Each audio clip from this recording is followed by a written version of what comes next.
Hi, welcome to Resurgent Art Studio. I'm your host, Donna Gonzalez, and today in this episode, I'd like to show you how to make a wet palette. Okay? All right, so to make a wet palette, it's very easy, and you most likely have all the supplies at home.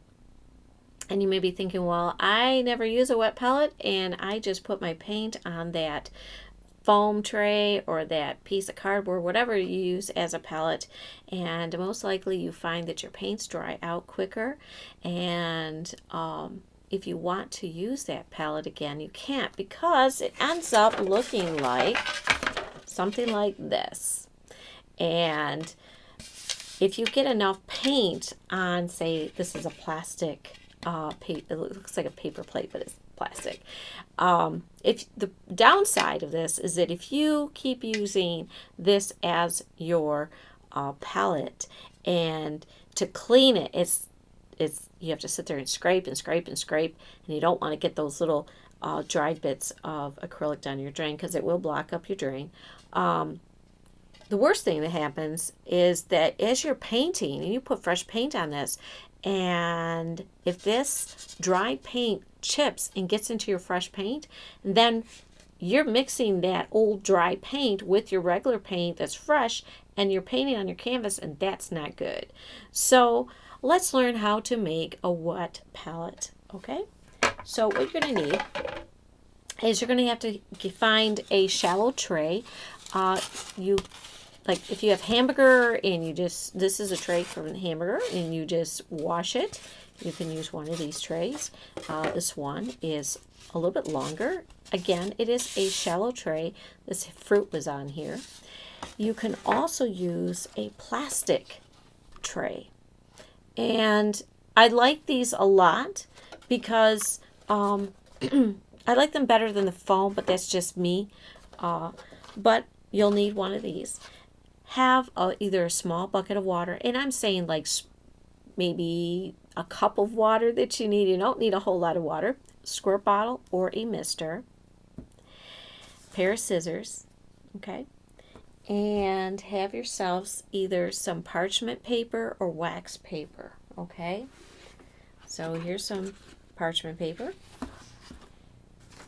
And I have some saran wrap. You can use Glad wrap. Any type of cling wrap is good.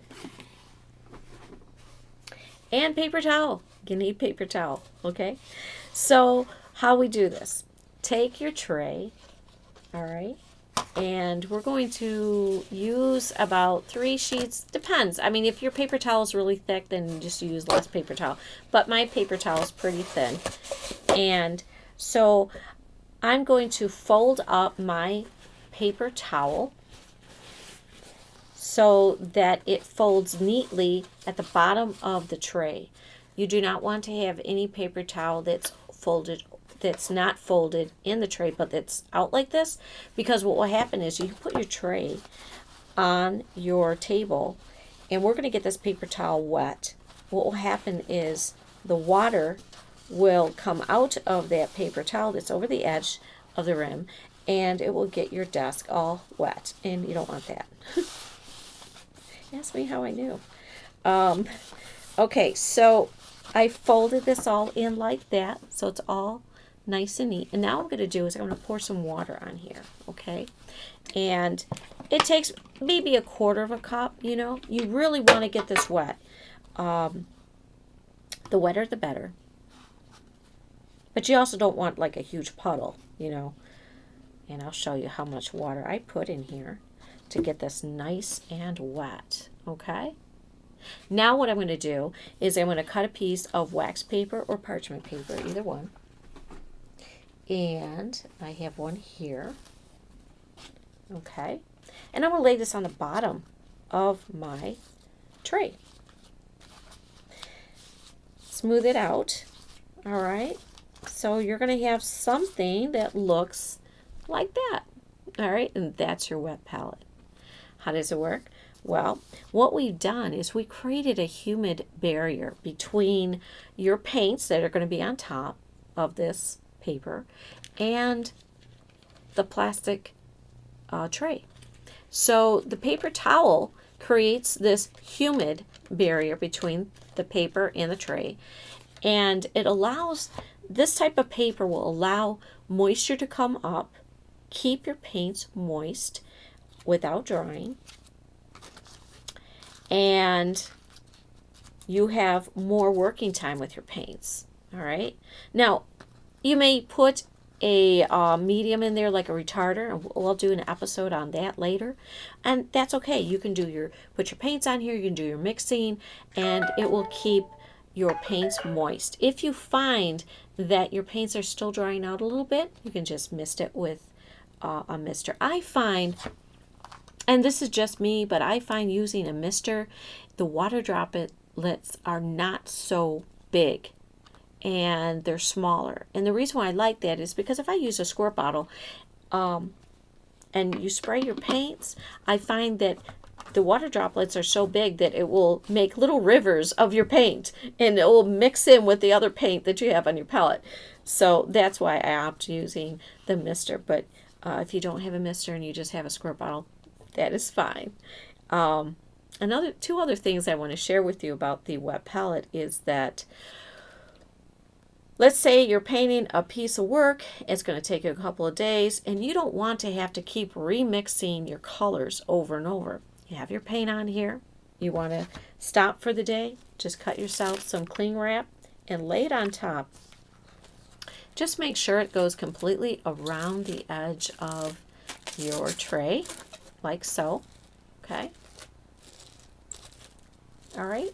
And if you have it like this, as long as that paper towel is sopping wet, it can, I've had a palette last for, like, my goodness, 3 days sometimes, 4 days, just depending on how wet that paper towel is. It will keep your paints moist. Then the next morning, you just take the wrap off and you're ready to go. You got your colors. You don't have to remix new colors. Another great reason to do a wet palette is that when you are done using these paints, all you have to do is just grab this whole thing, fold it over, throw it in the trash, and you have a clean tray to use. You're not having to buy foam trays and use them once and throw them out. Now, you can use a foam tray and do the same thing. And what's great about these is you can use them and reuse them. And then when they get old and they get, torn or whatever, you just throw it away. So that is how to create a wet palette, why artists use them. And it's a great way to reuse items that you already have in your house. All right. So do leave your comments below. And I love to read them, and I will make more episodes about tips that I do and how I paint and this and that. So anyway, you have yourself an awesome day today, and I'll make another video. Take care.